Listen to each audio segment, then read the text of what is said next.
What's up, YouTube? This your boy Kurt with Wealth and Fitness Lifestyle. Please do me a favor if you're new to the channel, hit that subscribe button and notification bell to receive future content. So in this video, what I want to talk about is 10 money lessons that everyone needs to learn.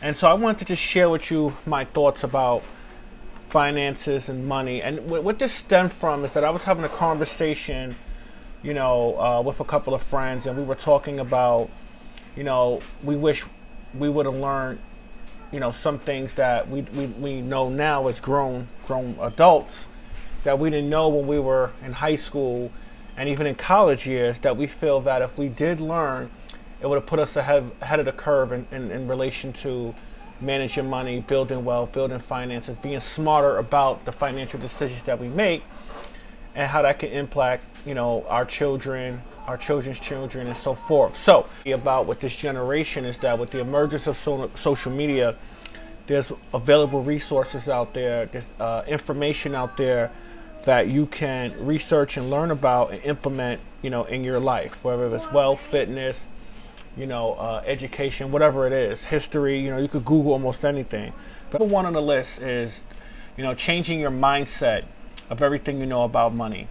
For an example, changing your mindset, behaviors, and spending patterns all affect your money management style. So if you don't understand money, if you don't understand how to manage finances, this is part of the reason why you're making financial, the wrong financial decisions, in your life. One of the things that I talked about in the previous video was to, write a budget out, write out all your bills, write out your finances, and really do a financial snapshot and analysis of your current financial state, and really look at where your money is going, where you're spending your money. And you will find that, when you look at how many bills you have, how much debt you have, you can determine, making some adjustments within your budget to be able to, ensure that you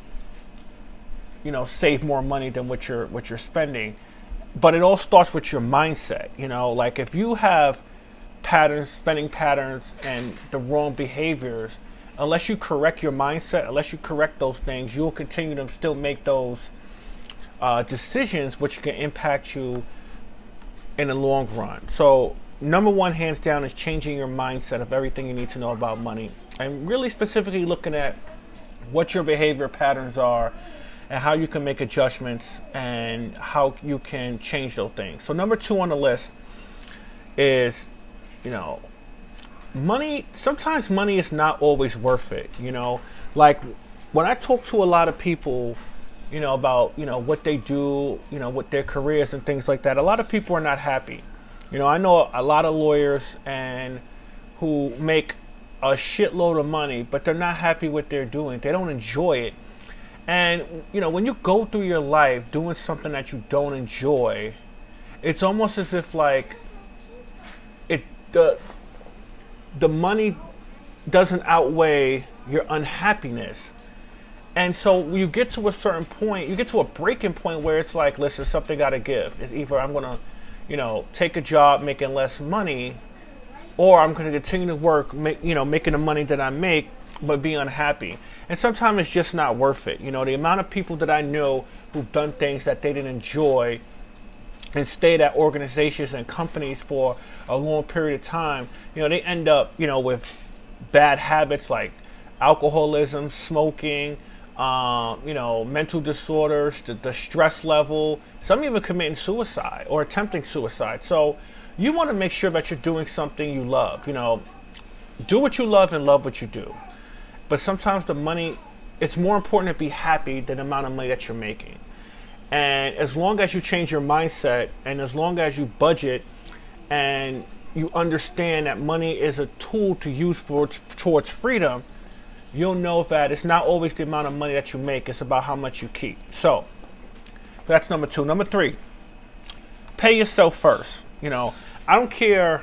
It may seem like bills are just never ending. It may seem like, you have a shitload of bills that you just have to take care of before anything.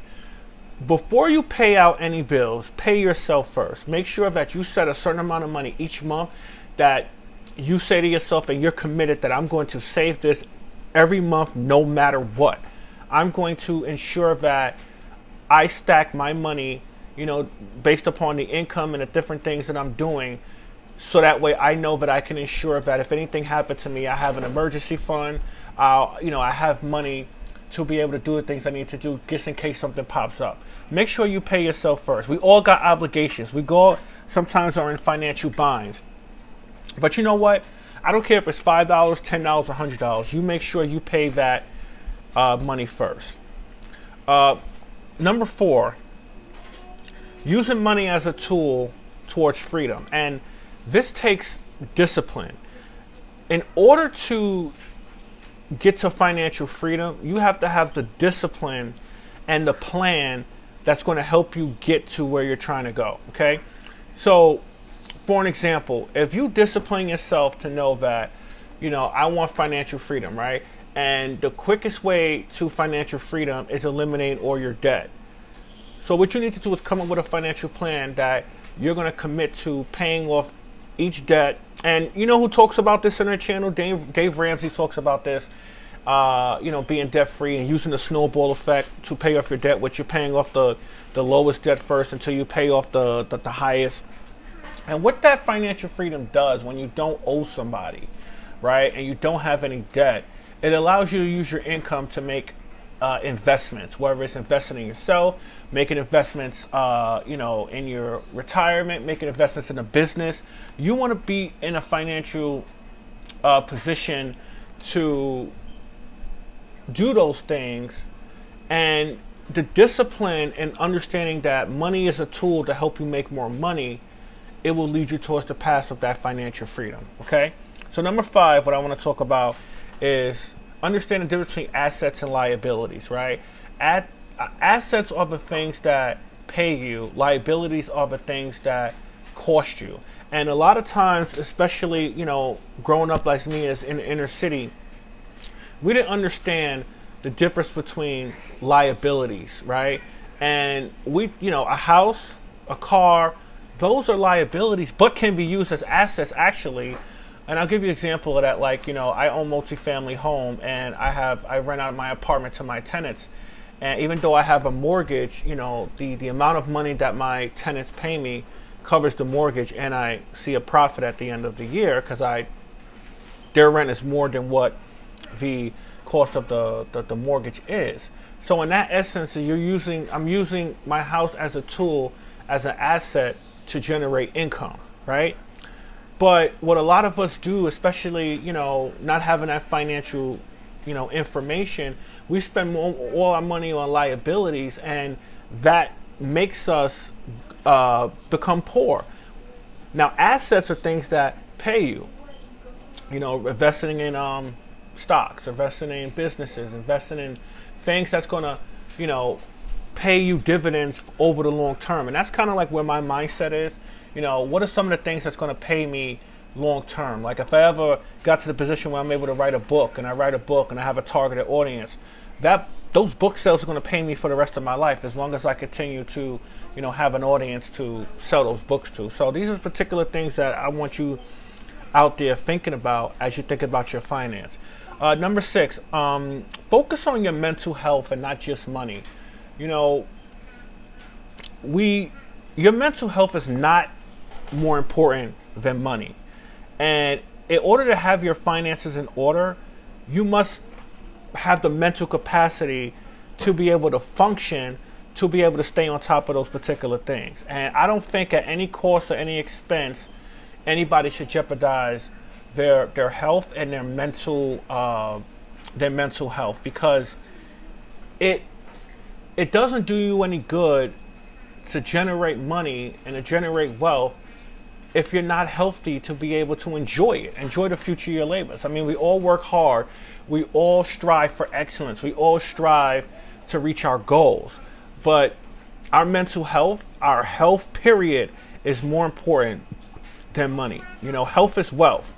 And if you're not healthy, and that's why my channel was called Wealth and Fitness, because wealth and fitness ties so much hand in hand and contribute to your success. And that's the message of this channel, and that's the the deep-rooted component of what I want to get across to everyone in the world is how wealth ties so much into fitness and the benefits of doing that. So I just wanted to make sure that we got that. Number 7, investing yourself. You know, what this means is, you know, like I invested in myself, right? Like I went to school, I got my bachelor's and master's degree, and I used that education to put me into a career that's helping me generate income, and I take that income to reinvest back into myself, even into a business, which I've done. I actually kind of gave you guys the blueprint of who I am, but you want to invest in yourself. If you want to go back to school, go back to school. If you want to take a real estate course, if you want to become a personal fitness trainer, invest in yourself. Take that money that you earn. Stop spending money on bullshit. Go take that course so you can get your certificate, so you can get your you know, degree, certificate, whatever paperwork, documentation. Use that money that you generate from your 9 to 5 and reinvest it in yourself, so that way you can actually make money, you know, on the long run.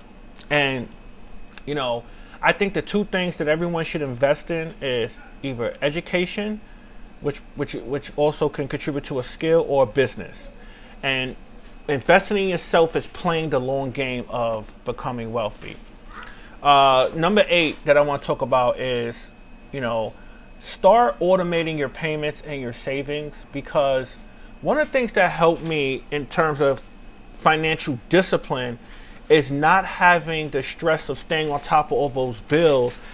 So what I did was I set automatic payments for all my bills, right? And this is how I actually eliminated almost $20,000 of credit card debt. Is, you know, I did the snowball effect that Dave Ramsey talks about, paying the smallest first. But everything else, every single bill, I set it up to be automatically taken out. And based upon my budget, I already knew how much money, after I pay everything, I had left. And then what I focus on is generating additional ways of income to make more money.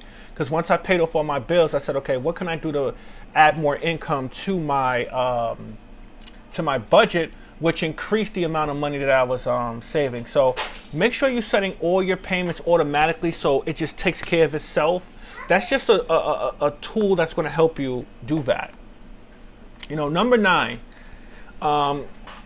always do like every 3 months, always do a checkpoint of where your finances are. You know, managing your money is a process and something that you set and not forget, right? And what you should do is every 3 months, some people could do it every month, every 3 months, every 6 months, whatever it is. You should just review all your finances. Review, you know, where you at with your debts, where you at with your bills, where you at with your incomes. If you're a business owner, you know, keeping track of, you know, all your business expenses and everything like that. And I'll do a separate video about how to manage your business expenses utilizing some tools and available resources that are out there. But do a mid-year check about where, you know, where your finances are, so you can stay on top of it, stay on track towards, you know, completing your goals. And the last thing I want to talk about, you know, as a money lesson, is save for emergencies. You know, everyone should have an emergency fund. I think that's like the first financial 101. This probably should have been number 1, but I don't know. I'm not going in a particular order. But number 10 is save for emergencies. It's really, really important that shit happens, life happens. You want to be able to stack up an emergency fund, so where if something happens, your boiler goes out, I don't know, the transmission go out in your car, you have the funds to be able to take care of those things and not have to put it on credit and go into more debt. You know, spend some time. I don't care if you putting out $100 a week or $200, whatever it is. Start building your emergency fund, because things happen, and what I don't want you guys to do is, if something breaks down in your house, your car, your kids, whatever it is, you have to go on credit, and then now you have to worry about paying that debt off. So these are 10 things, that money lessons that I think that everybody should learn. Let me know if you like videos like this. Let's get fit, let's gain wealth, and let's improve our lifestyle.